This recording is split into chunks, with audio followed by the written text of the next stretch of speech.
ಚೆಲ್ವಿ ಚೆನ್ನಾಗಿದೀಯಾ? ನಾನು ಚೆನ್ನಾಗಿದ್ದೀನಿ, ನೀವು ಚೆನ್ನಾಗಿದ್ದೀರಾ? ವೆಂಕಿ ಇಷ್ಟು ತನಕ ಇಲ್ಲೇ ಇದ್ದ. ಅಲ್ಲಿ ನೋಡಿ ಅಲ್ಲೋನೆ. ಪರವಾಗಿಲ್ಲ, ಅಲ್ಲೇ ಇರ್ಲಿ. ಪೂಜೆಗೆ ಹೂವ ಬೇಕು, ಕೊಡು. ಅಕ್ಕ.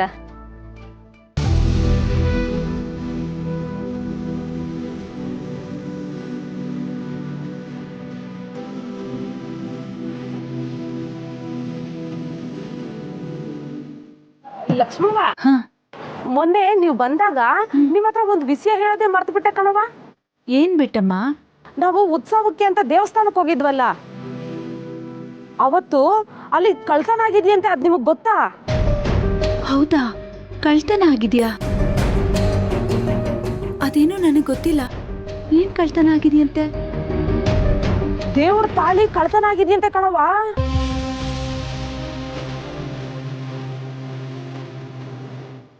ಅಯ್ಯೋ ದೇವ್ರೆ, ಈಗಿನ ಕಾಲದಲ್ಲಿ ಹೇಗಿದ್ದಾರೆ ನೋಡು.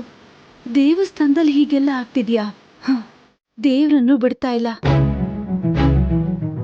ಕದ್ದಿಯವ್ರಿಗೆ ಮನ್ಸರಾದ್ರೇನು ದೇವ್ರಾದ್ರೇನು ಕಳ್ತನ ಮಾಡ್ಬೇಕು, ಮಾಡ್ತಾರೆ ಅಷ್ಟೇ.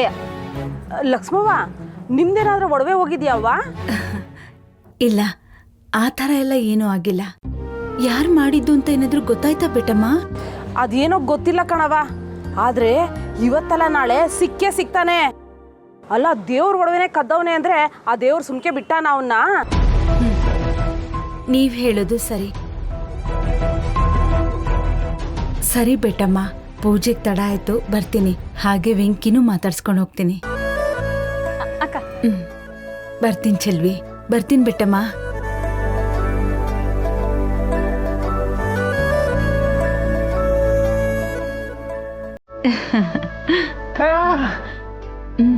ದೇವಸ್ಥಾನಕ್ಕೆ ಬಂದೆ. ಹಾ ಹಾ ಸರಿ, ಅಂಗಡಿ ನೋಡ್ಕೋತಾ ಇರು, ನಾನು ದರ್ಶನ ಮಾಡ್ಕೊಂಡು ಬರ್ತೀನಿ. ಹಾ ಸರಿ, ಬರ್ತೀನಿ. ಹಾ, ಪ್ರಸಾದ ತರ್ತೀನಿ.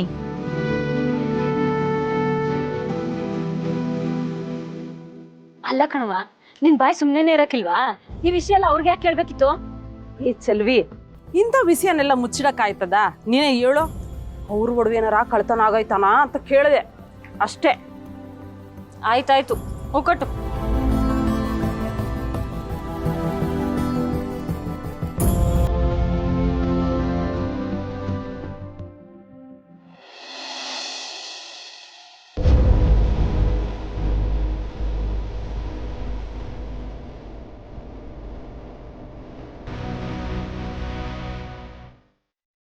ರೀ, ಏನು ಯೋಚನೆ ಮಾಡ್ತಾ ಇದ್ದೀರಾ? ಲಲಿತಾ, ನನ್ನ ಜೀವನದಲ್ಲಿ ಮೊದಲನೇ ಸರಿ ಎಲುಬಿಟ್ಟೆ ಅಂತ ಅನ್ನಿಸ್ತಾ ಇದೆ. ಈ ವ್ಯವಹಾರದಲ್ಲಿ ಅವಳು ಸೈನ್ ಬೇಕು ಅಂತ ನನಗೊಂದು ಸಣ್ಣ ಸುಳಿವು ಸಿಕ್ಕಿದ್ರೆ ಸಾಕಾಗ್ತಿತ್ತು. ನಾನು ಈ ವ್ಯವಹಾರ ಮಾಡ್ತಿರ್ಲಿಲ್ಲ. ಇನ್ಯಾವತ್ತೂ ಅವಳು ಮುಖದರ್ಶನ ಮಾಡಬಾರ್ದು ಅನ್ನೋಳ ಹತ್ರ ಸಹಿ ಮಾಡಿಕೊಡು ಅಂತ ನಾನು ಹೇಗೆ ಕೇಳೋಕೆ ಸಾಧ್ಯ ಲಲಿತಾ? ನನ್ನ ಪ್ರಾಣ ಬೇಕಾದ್ರೆ ಬಿಡ್ತೀನಿ, ಈ ಕೆಲಸ ಮಾತ್ರ ಮಾಡೋದಿಲ್ಲ. ನನಗೆ ಈ ವ್ಯವಹಾರನೇ ಬೇಡ ಲಲಿತಾ. ನಾನು ಅವ್ರಿಗೆ ಫೋನ್ ಮಾಡಿ ಹೇಳಿಬಿಡ್ತೀನಿ ನಾನು ಜಮೀನು ಕೊಡಲ್ಲ ಅಂತ. ಅಯ್ಯೋ, ಅಂಥ ಕೆಲಸ ಮಾತ್ರ ಮಾಡಿಬಿಡ್ಬೇಡಿ. ನೀವೀಗಾಗಲೇ ಆ ಜಾಗನ ಮಾರ್ತೀನಿ ಅಂತ ವಿಶ್ವನ್ಗೆ ಮಾತು ಕೊಟ್ಟಿದ್ದೀರಾ. ನೀವು ಹೀಗೆ ಮಾಡ್ತಾ ಇರೋದು ನೋಡಿ ಅವನ ಅಪ್ಪ ಯಾಕೆ ಈ ಥರ ಆಡ್ತಿದ್ದಾರೆ ಅಂತ ಕೇಳ್ತಿದ್ದಾನೆ. ಊರಿನ ಜನಗಳಿಗೆ ವಿಷಯ ಗೊತ್ತಾದರೆ ಏನಾದರೂ ಹೇಳ್ಬೋದು, ಆದರೆ ವಿಶ್ವನ್ಗೇನು ಹೇಳ್ತೀರಾ? ನಮ್ಮಪ್ಪ ಯಾಕೆ ಹೀಗೆ ಆಡ್ತಿದ್ದಾರೆ ಅಂತ ಪ್ರಶ್ನೆ ಹುಟ್ಟಿದ್ರೆ, ಅಥವಾ ಜಯಂತ ಹೋಗಿ ವಂಶವೃಕ್ಷ ತಗೊಂಡಲ್ಲ, ಅದೇ ಥರನೇ ನಾಳೆ ವಿಶ್ವನೂ ವಂಶವೃಕ್ಷ ತೆಗೆಸ್ಕೊಂಡು ನೋಡಿದಾಗ ಅದರಲ್ಲಿ ಲಕ್ಷ್ಮಿ ಹೆಸರಿರೋದು ನೋಡಿ ನಮ್ಮಪ್ಪನಿಗೊಬ್ರು ತಂಗಿ ಇದ್ದಾರಾ?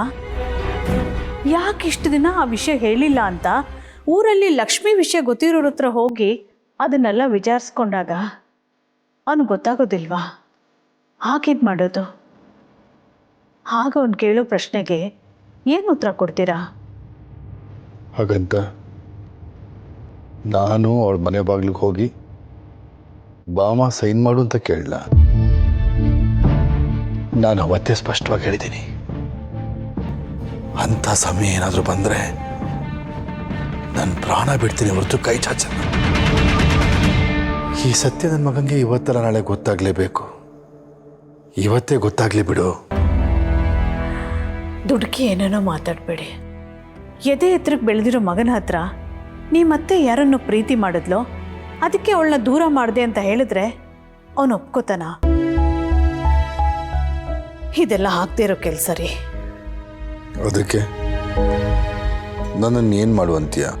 ನಾನು ಹೀಗೆ ಹೇಳ್ತೀನಿ ಅಂತ ಕೋಪ ಮಾಡ್ಕೋಬೇಡಿ. ನನಗೆ ಗೊತ್ತು ನೀನು ಏನು ಹೇಳ್ತೀಯ ಅಂತ.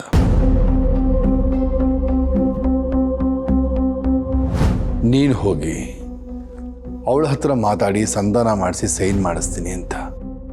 ಅದು ಬೇಡ ಅಂತ ನನಗೆ ಸ್ಪಷ್ಟವಾಗಿ ಹೇಳಿದ್ದೀನಿ ತಾನೆ. ನೋಡಿ, ಜೀವನದಲ್ಲಿ ಮರ್ಯಾದೆಗೋಸ್ಕರನೇ ಬದುಕ್ತಿರೋರು ನೀವು. ಊರಲ್ಲಿ ಮರ್ಯಾದೆ ಅಂತ ಹೇಳಿದ್ರೆ ಎಲ್ಲರೂ ನಿಮ್ಮ ಕಡೆ ಕೈ ತೋರಿಸ್ತಾರೆ. ಹೀಗಿರೋವಾಗ ಕೊಟ್ಟು ಮಾತು ತಪ್ಪಿದ್ರೆ ಊರಲ್ಲಿ ಹೇಗೆ ತಲೆ ಎತ್ಕೊಂಡು ತಿರುಗ್ತೀರಾ? ಅದಕ್ಕೋಸ್ಕರನೇ ಲಕ್ಷ್ಮಿ ಹತ್ರ ನಾನು ಮಾತಾಡ್ತೀನಿ. ಅವಳ ಹತ್ರ ಮಾತಾಡಿ ಒಪ್ಪಿಸಿ ಹೇಗಾದ್ರೂ ಮಾಡಿ ಸೈನ್ ತಗೋತೀನಿ. ನನಗೆ ಯಾಕೋ ಇದೆಲ್ಲ ಬೇಡ ಅನ್ನಿಸ್ತದೆ ಲಲಿತ. ದೂರ ಹೋಗಿದ್ದಾಳೆ, ದೂರನೇ ಇದ್ದು ಬಿಡ್ಲಿ. ನೋಡಿ, ನಮಗೋಸ್ಕರ ಅಲ್ಲದೆ ಇದ್ರು ನಾಳೆ ನಮ್ಮ ಮಗ ಕೇಳೋ ಪ್ರಶ್ನೆಗಾದರೂ ನಾವು ತಲೆ ಬಾಗಲೇಬೇಕು. ಒಂದು ಒಳ್ಳೆ ಕೆಲಸಕ್ಕೋಸ್ಕರ ಜಾಗ ಕೊಡ್ತಾ ಇದ್ದೀರಾ. ನಾಳೆ ಜನ ನಿಮ್ಮ ಹೆಸರು ಹೇಳ್ಕೊಂಡು ಊಟ ಮಾಡ್ತಾರೆ. ನೀವೇನು ಮಾಡಬೇಕಾಗಿಲ್ಲ ರೀ. ನೀವು ಅವಳ ಜೊತೆ ಮಾತಾಡೋದು ಬೇಡ, ನೀವೇನು ಕೇಳೋದು ಬೇಡ. ಎಲ್ಲ ನಾನೇ ನೋಡ್ಕೋತೀನಿ. ದಯವಿಟ್ಟು ಹ್ಞೂ ಅನ್ನಿ.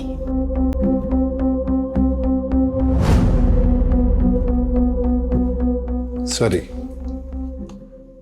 ಆಯಿತು, ಆದರೆ ಒಂದು ಕಂಡೀಷನ್. ಏನು ಕಂಡೀಷನ್ನು? ಯಾವುದೇ ಕಾರಣಕ್ಕೂ ನೀನು ಅವಳ ಹತ್ರ ಹೆಚ್ಚಿಗೆ ಮಾತಾಡಬಾರ್ದು. ವಿಷಯ ಎಷ್ಟಿದೆ ಅಷ್ಟೇ ಮಾತಾಡಬೇಕು. ಅವಳು ಬರಬೇಕು, ಸೈನ್ ಮಾಡಿ ಹಾಗೆ ವಾಪಸ್ ಹೋಗ್ತಾ ಇರಬೇಕು, ಅಷ್ಟೇ ಇರಬೇಕು. ಯಾವುದೇ ಕಾರಣಕ್ಕೂ ಈ ಮನೆ ಕಡೆ ಬರಬಾರ್ದು. ಸರಿ ರೀ, ನೀವು ಹೇಳ್ದಾಗೆ ಆಗಲಿ. ನಾನೆಲ್ಲ ನೋಡ್ಕೋತೀನಿ.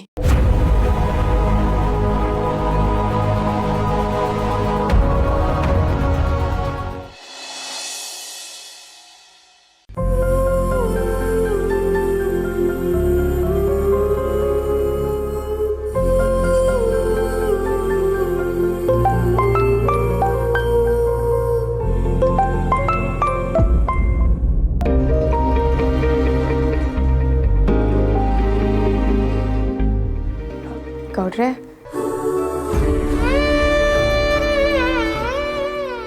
ಏನು ಮೇಡಮ್, ತುಂಬ ಖುಷಿಯಾಗಿರೋಗಿದೆ. ನಿಮ್ಮ ಧ್ವನಿಲೇ ಗೊತ್ತಾಗ್ತಾ ಇದೆ. ಹೌದು ಗೌಡ್ರೆ, ಪೂರ್ತಿ ಖುಷಿ ಇಲ್ಲದೆ ಇದ್ದರೂ ಒಂದು ಚೂರಾದರೂ ಸಮಾಧಾನ ಆಗಿದೆ. ನನ್ನ ಕುತ್ತಿಗೆಗೆ ತಾಳಿ ಕಟ್ಟಿದ್ದು ಯಾರು ಅನ್ನೋ ಚಿಂತೆ ಒಂದು ಕಡೆ ಆದರೆ, ಮದುವೆ ಆಗಿದೆ ಅಂತ ಗೊತ್ತಿಲ್ಲದೆ ಮದುವೆ ಮಾಡ್ಸೋಕ್ಕೆ ನೋಡ್ತಿರೋ ಚಿಂತೆ ಇನ್ನೊಂದು ಕಡೆ. ಆದರೆ ಅಮ್ಮನೇ ಆ ಹುಡುಗ ಬೇಡ ಅಂತ ಹೇಳಿದ್ದಕ್ಕೆ ಒಂಚೂರು ಖುಷಿ ಆಯಿತು. ಅದರಲ್ಲೂ ನಿಮ್ಮ ಜೊತೆ ಮಾತಾಡೋವಾಗಲೇ ನಾನು ಖುಷಿಯಾಗಿರೋದು.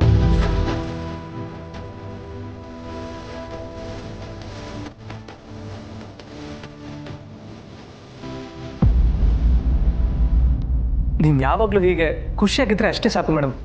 ನನ್ನ ಖುಷಿನ ಬರೀ ಧ್ವನಿನಲ್ಲೇ ಕೇಳಿಸ್ಕೊಳ್ಳೋ ಹಾಗಾಗಿದೆ. ಒಂದು ಸಲ ಭೇಟಿ ಆಗೋಣ ಅಂದರೆ ನೀವು ಸಿಗೋದೇ ಇಲ್ಲ. ಯಾವಾಗ ಸಿಗ್ತೀರಾ?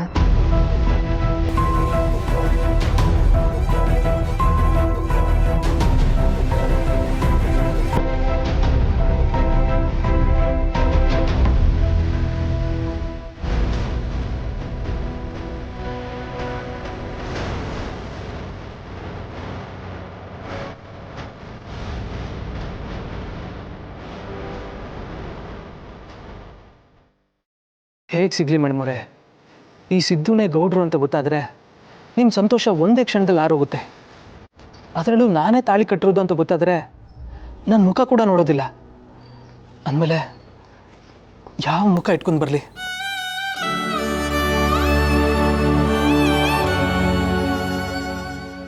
ಯಾಕೆ ಏನಾಯಿತು?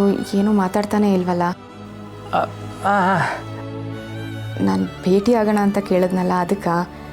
ಪರವಾಗಿಲ್ಲ, ನಿಮ್ಗೆ ಟೈಮ್ ಸಿಕ್ತಾಗ್ಲೇ ನಾವು ಮೀಟ್ ಮಾಡೋಣ. ನಾನೇನು ಬಲವಂತ ಮಾಡಲ್ಲ. ಅಯ್ಯೋ ಹಾಗಲ್ಲ ಮೇಡಮ್, ಹೊಸಿ ಕೆಲಸದ ತಲೆನೋವಿತ್ತು, ಅದಕ್ಕೆ ಭೇಟಿ ಮಾಡೋಕ್ಕಾಯ್ತಿಲ್ಲ. ನಾನೇ ಬಿಡು ಮಾಡಿಕೊಂಡು ಸಿಗ್ತೀನಿ ಮೇಡಮ್. ಸರಿ, ಮತ್ತೆ ಏನು ವಿಷಯ? ಹೇಳಬೇಕು ಮೇಡಮ್. ಮುದ್ದಮ್ಮ ಹೇಗಿದ್ದಾಳೆ? ಊಟ ಮಾಡಿದ್ಲಾ?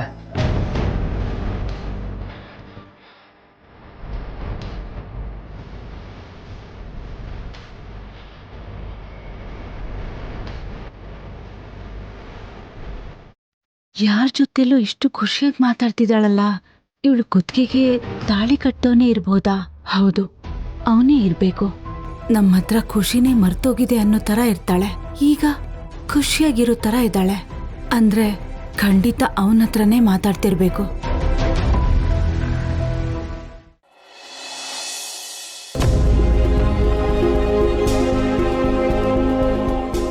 ವಿಶ್ವ, ತಗೋ ಹಾಲು ಕೊಡು.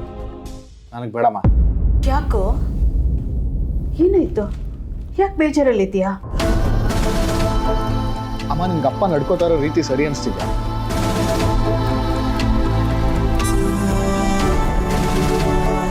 ಯಾಕೋ? ಅವ್ರೇನ್ ಮಾಡಿದ್ರು? ಇನ್ನೇನಮ್ಮ ಮಾಡಬೇಕು? ಸ್ಮಾರ್ಟ್ ಸಿಟಿ ಮಾಡೋಕ್ಕೆ ಜಾಗ ಕೊಡ್ತೀನಿ ಅಂತ ಹೇಳಿದ್ರು. ಇವಾಗ ಕೇಳಿದ್ರೆ ಯೋಚನೆ ಮಾಡಬೇಕು ಅಂತ ಹೇಳ್ತಿದ್ದಾರೆ. ಅದಕ್ಕೆ ನೀನು ಸಪೋರ್ಟ್ ಬೇರೆ. ಇಷ್ಟ ಇಲ್ಲ ಅಂದಿದ್ರೆ ಆವಾಗಲೇ ಹೇಳಬೇಕಿತ್ತು. ಇಷ್ಟೊಂದೆಲ್ಲ ಯಾಕೆ ಮುಂದುವರಿಸ್ಬೇಕಿತ್ತು? ವಿಶ್ವ, ಅಪ್ಪ ಹಾಗೆ ಮಾತಾಡ್ತಿದ್ದಾರೆ ಅಂದ್ರೆ ಅದ್ರ ಹಿಂದೆ ಒಂದು ಬಲವಾದ ಕಾರಣ ಇರುತ್ತೆ ಕಣೋ. ಒಬ್ಬ ಮಗನಾಗಿ ಅದನ್ನ ಅರ್ಥ ಮಾಡ್ಕೊಳ್ದೆ ಈ ಕೋಪ ಮಾಡ್ಕೊಂಡು ಮಾತಾಡ್ತಾ ಇದೆಯಲ್ಲ. ನನಗೇನು ಅಪ್ಪನ ಮೇಲೆ ಕೋಪ ಇಲ್ಲಮ್ಮ, ಬೇಸರ ಇದೆ.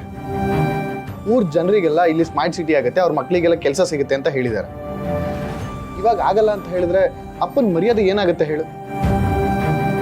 ಇದರಿಂದ ನನಗೂ ಉಪಯೋಗ ಆಗುತ್ತೆ ಅಂತ ಅನ್ಕೊಂಡಿದ್ದೆ. ಆದ್ರೆ ಇವಾಗ ಆ ಥರ ಆಗೋ ಯಾವ ಲಕ್ಷಣನೂ ಕಾಣಿಸ್ತಿಲ್ಲ. ಅಪ್ಪನಿಗೆ ಕೋಪ ಮಾಡ್ಕೊಳ್ಳೋದು ಬಿಟ್ರೆ ಕೊಟ್ಟ ಮಾತನ್ನ ಉಳಿಸ್ಕೊಳಕ್ ಬರೋದಿಲ್ಲ.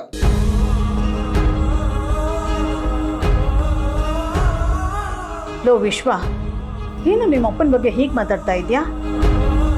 ಇಷ್ಟು ದಿನ ನೀನು ಅವ್ರನ್ನ ಅರ್ಥ ಮಾಡ್ಕೊಂಡಿರೋದು? ಅರ್ಥ ಮಾಡ್ಕೊಂಡಿರೋದಕ್ಕಮ್ಮ ಇಷ್ಟೆಲ್ಲ ಮಾತಾಡ್ತಿರೋದು. ಅವ್ರಿಗೆ ಅವ್ರು ಹೇಳ್ದಾಗೆ ನಡಿಬೇಕು. ನಾವಿಷ್ಟಪಟ್ಟಂಗೆ ಏನೂ ಆಗಲ್ಲ. ಈ ರೀತಿ ಮಾತು ತಪ್ಪಿದ್ರೆ ಅವ್ರ ಮೇಲೆ ನಂಬಿಕೆ ಹೇಗೆ ಬರುತ್ತೆ ಹೇಳು? ನೋಡು, ನಿಮ್ಮ ಅಪ್ಪನ ಬಗ್ಗೆ ನೀನು ತಪ್ಪು ತಿಳ್ಕೊಂಡಿದ್ಯಾ. ಅವ್ರ ಪರಿಸ್ಥಿತಿ ಅರ್ಥ ಮಾಡ್ಕೊಳ್ದೆ ನೀನು ಹೀಗೆಲ್ಲ ಮಾತಾಡ್ತಾ ಇದೆಯಾ. ಅವ್ರ ಕೋಪದಲ್ಲಿ ಜ್ವಾಲಾಮುಖಿ ಇರ್ಬೋದು, ಆದರೆ ಮನಸ್ಸು ಮಗು ಥರ ಕಣೋ.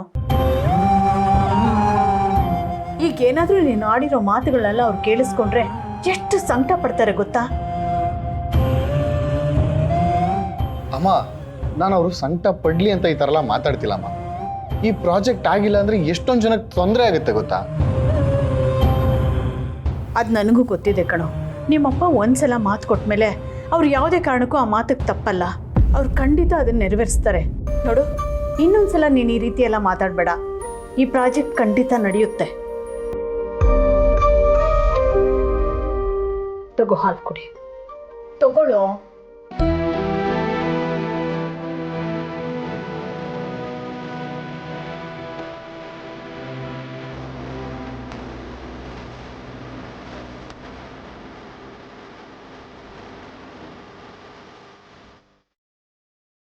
ನೀನು ಆ ಥರ ಎಲ್ಲ ಏನು ಯೋಚನೆ ಮಾಡಬೇಡ. ಧೈರ್ಯವಾಗಿರು, ಎಲ್ಲ ಖಂಡಿತ ಆಗುತ್ತೆ.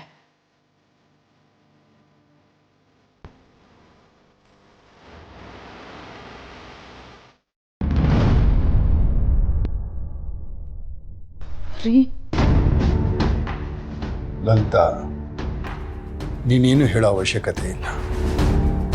ಎಲ್ಲ ನನಗೆ ಅರ್ಥ ಆಗಿದೆ. ನನ್ನ ದ್ವೇಷಕ್ಕೋಸ್ಕರ ಹೆತ್ತ ಮಗನ ನಂಬಿಕೆ ಕಳ್ಕೊಳ್ಳೋಕೆ ನನಗಿಷ್ಟ ಇಲ್ಲ. ನೀನು ಆಲೋಚನೆ ಮಾಡಿ ಸರಿಯಾಗಿದೆ. ನೀನು ಹಾಗೆ ಮಾಡು.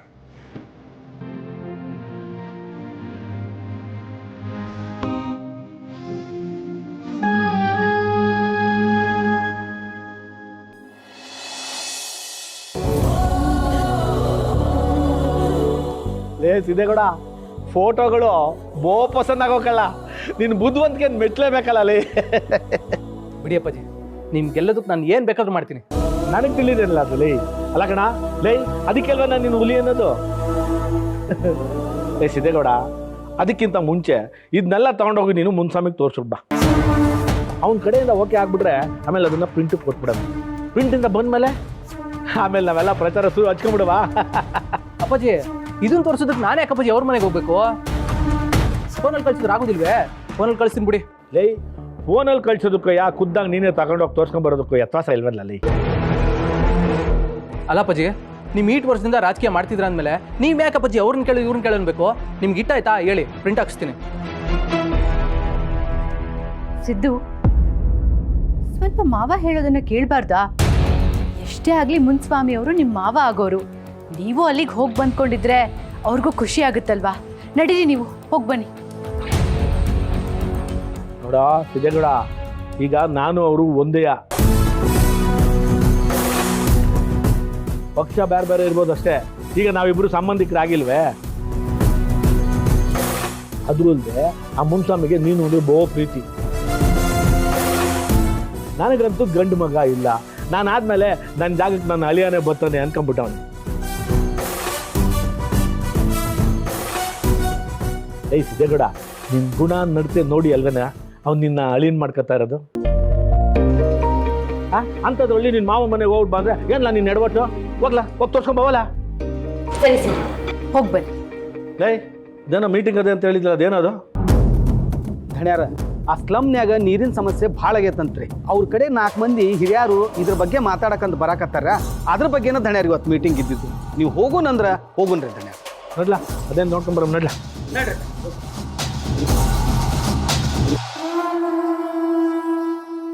ನೀವು ಹೊರಡಿಸಿದ್ದು ಅದಕ್ಕೆ ನೀವೇನದಕ್ಕೆ ಅಪ್ಪಾಜಿ ಹೇಳ್ದಂಗೆ ಹೇಳ್ತಿದ್ರಲ್ಲ.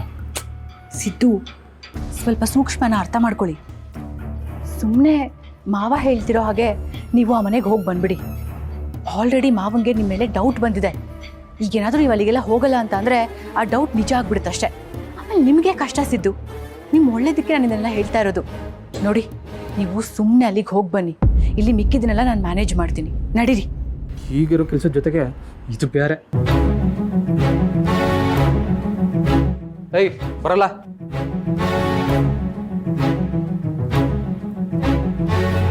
ಹೋಗು ಸಿದ್ದು, ನೀನು ಹೋಗಲೇಬೇಕು. ಇಲ್ಲದೆ ಹೋದರೆ ನನ್ನ ಕಾರ್ಯ ಸಾಧನೆ ಮಾಡ್ಕೊಳಕ್ಕಾಗತ್ತಾ? ಒಂದು ಕಡೆ ನೀನು ಭಾವನಾಗೂ ಹತ್ರ ಆಗಬೇಕು, ಆ ಕಡೆ ಪೂರ್ವಿಗೂ ಹತ್ರ ಆಗಬೇಕು. ಆಗಲೇ ಅಲ್ವಾ ಮಜಾ ಇರೋದು? ನಿಮ್ಮಪ್ಪ ನಿನ್ನ ಎಷ್ಟು ನಂಬಿದಾರೋ ಅದನ್ನು ಬುಡ ಸಮೇತ ಕಿತ್ತು ಹಾಕಬೇಕು. ಅಂದರೆ ಇದೆಲ್ಲ ಆಗಲೇಬೇಕು.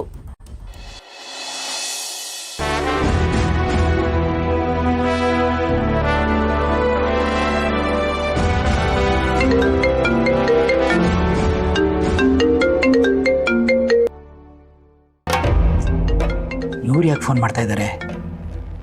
ಇವ್ರು ಏನೋ ಒಂದು ಹೇಳೋದು, ಜಾನ್ವಿ ತಲೆ ಕೆಡೋದು. ಎಷ್ಟು ದೂರ ಇಡೋ ಪ್ರಯತ್ನ ಪಟ್ಟರು ಹತ್ರ ಆಗ್ತಾನೆ ಇರ್ತಾರೆ.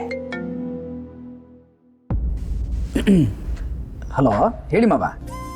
ಅಳಿಯಂದ್ರೆ ನಮಸ್ಕಾರ. ಚೆನ್ನಾಗಿದ್ದೀರಾ? ಚೆನ್ನಾಗಿದ್ದೀನಿ ಮಾವ, ನೀವು ಹೇಗಿದ್ದೀರಿ? ನಾನು ಆರಾಮಾಗಿದ್ದೀನಿ. ಆದರೆ ಯಾಕೋ ನಿಮ್ಮ ಅತ್ತೆಗೆ ಹುಷಾರಿಲ್ಲ. ನೆನ್ನೆ ಇದ್ದಕ್ಕಿದ್ದಾಗೆ ಬಿದ್ದೋಗ್ಬಿಟ್ಲು. ನಮಗೆಲ್ಲ ಗಾಬರಿ ಆಗೋಯ್ತು. ಏನು ಮಾಡಬೇಕು ಅಂತ ತೋಚಲಿಲ್ಲ. ಆಸ್ಪತ್ರೆಗೆ ಕರ್ಕೊಂಡೋಗಿ ತೋರಿಸ್ಕೊಂಡು ಬಂದೆ. ಯಾಕೆ ಹಾಗಾಯ್ತು ಮಾವ? ಏನೋ ಗೊತ್ತಿಲ್ಲ ಅಳಿಯಂದ್ರೆ. ಇತ್ತೀಚೆಗೆ ಲಕ್ಷ್ಮಿ ಒಬ್ಬಳೇ ಕೂತ್ಕೊಂಡು ಯೋಚನೆ ಮಾಡ್ತಿರ್ತಾಳೆ, ಮಂಕಾಗಿರ್ತಾಳೆ. ಕೇಳಿದ್ರೆ ಏನೂ ಇಲ್ಲ, ಆರಾಮಾಗಿದ್ದೀನಿ ಅಂತಾಳೆ. ಅದಕ್ಕೆ ಜಾನು ಜೊತೆ ಒಂದು ಸ್ವಲ್ಪ ಮಾತಾಡಿದ್ರೆ ಸ್ವಲ್ಪ ಗೆಲುವಾಗ್ಬೋದು ಅಂತ ಮಾಡಿದೆ. ಒಂದು ಸ್ವಲ್ಪ ಜಾನುಗೆ ಫೋನ್ ಕೊಡ್ತೀರಾ? ಮಾವ, ಜಾನ್ವಿಯವರು ಈಗ ತಾನೇ ಸ್ನಾನಕ್ಕೆ ಹೋಗಿದ್ದಾರೆ. ಅವ್ರು ಬಂದ ತಕ್ಷಣ ಫೋನ್ ಮಾಡೋಕ್ಕೆ ಹೇಳ. ನಾವು ಮನೆ ಹತ್ರ ಬಂದು ನೋಡ್ಕೊಂಡು ಏನಾದ್ರು ಹೋಗ್ಬೇಕಾ ಮಾವ? ಇಲ್ಲ ಇಲ್ಲ, ಬೇಡ. ಆ ಥರ ಏನೂ ತೊಂದರೆ ಇಲ್ಲ. ಜಾನು ಜೊತೆ ಮಾತಾಡಿದ್ರೆ ಲಕ್ಷ್ಮಿಗೆ ಸಂತೋಷ ಆಗ್ಬೋದು ಅಂತ ಮಾಡಿದೆ. ಸರಿ ಮಾವ, ಬಂದ ಕೂಡಲೇ ಫೋನ್ ಮಾಡೋಕ್ಕೆ ಹೇಳ್ತೀನಿ. ಆಯ್ತು, ಹಾಗೆ ಮಾಡಿಸಿ. ನಮಸ್ಕಾರ.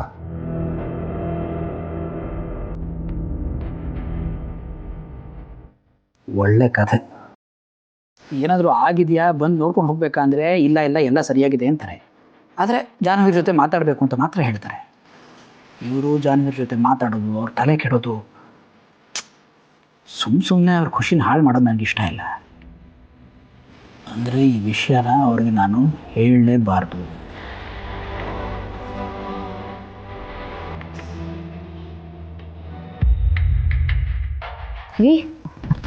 ಚಿಂದ್ರಿ ಆಯಿತು, ತಿಂಡಿ ಮಾಡಿಬಿಡಿ, ರೆಡಿ ಮಾಡಿದ್ದೀನಿ. ಬಂದೆ. ಮೊನ್ನೆಯವರು ಫೋನ್ ಮಾಡಿ ಜಾಹ್ನವಿ ತಲೆ ಕೆಡಿಸ್ಬಿಟ್ರೆ ಕಷ್ಟ. ನೆಟ್ವರ್ಕ್ ಕಟ್ ಮಾಡಿಬಿಟ್ರೆ ತೊಂದರೆನೇ ಇರಲ್ಲ.